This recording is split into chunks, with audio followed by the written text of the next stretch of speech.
बहुत जरूरी सवाल है। सवाल सबसे पहले सेबी चीफ माधवी बुच जी से है।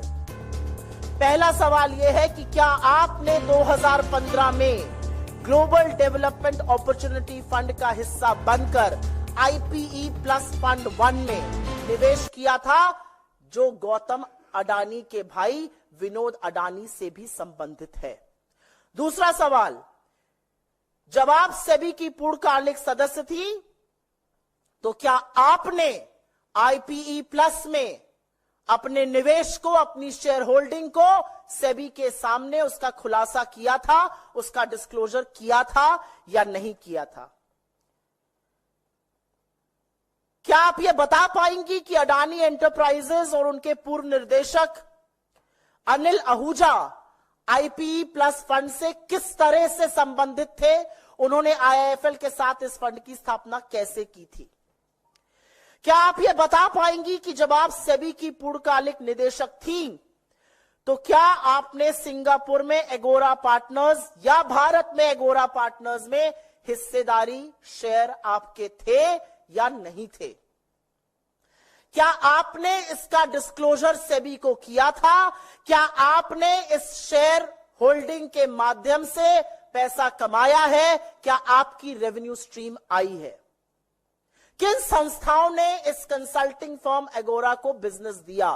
क्या आप ये बता सकती हैं? क्योंकि एक वक्त में आपके पास पूरा इसका स्वामित्व था रिपोर्ट के अनुसार। क्या आपने 2022 में एगोरा में अपना स्वामित्व, अपनी शेयर होल्डिंग अपने पति को ट्रांसफर की थी, जैसा कि यह रिपोर्ट कह रही है? वो कौन सी संस्थाएं हैं जो आज भी एगोरा को कंसल्टिंग फर्म, कंसल्टिंग का बिजनेस दे रही हैं? वो भारत की कौन सी कंपनीज हैं? क्योंकि सेबी चीफ रहते हुए यह डिस्क्लोजर करना भी जरूरी है। क्या आपने सेबी को सूचित किया था कि आपके पति ब्लैकस्टोन से अब संबंधित है, जो रीट्स में एक बहुत बड़ा खिलाड़ी है? आपने या सेबी के किसी समूह ने या सेबी की किसी मीटिंग ने ब्लैकस्टोन से अकेले, अडानी ग्रुप से अकेले या किसी ऐसी कंपनीज के साथ मीटिंग की है जिनका ब्लैकस्टोन और अडानी से लेना देना है? सुप्रीम कोर्ट को सेबी ने कहा, हमारे हाथ कुछ नहीं लगा, वी ड्रू अ ब्लैंक। क्या आपने कोर्ट द्वारा स्थापित समिति और इस देश के सर्वोच्च कोर्ट को यह बताया था कि जिन फंडों की जांच आपको सौंपी गई है उनमें से कुछ तथाकथित तौर पर इस रिपोर्ट के मुताबिक वो फंड थे जिनमें आपकी हिस्सेदारी, आपकी शेयर होल्डिंग थी? क्या आपने इसका खुलासा सुप्रीम कोर्ट गठित समिति या खुद सुप्रीम कोर्ट के सामने किया था?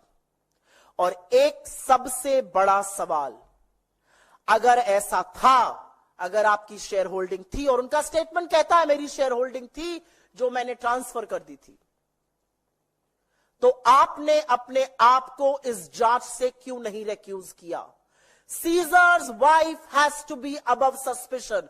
आप कैसे उन फंड की जांच करती रही, अगर करती रही, जिनमें आपका कभी निवेश था, आपके पति उसे संलग्न है? यह कैसे हो सकता है?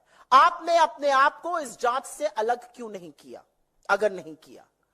और क्या इतने गंभीर आरोपों से घिरे रहने के बाद आप सेबी के पद पर, सेबी के सर्वोच्च पद पर, इस देश की शेयर मार्केट की रेगुलेटर बनी रह सकती हैं, या आपको तत्काल प्रभाव से बर्खास्त कर देना चाहिए? यह सवाल सेबी चीफ से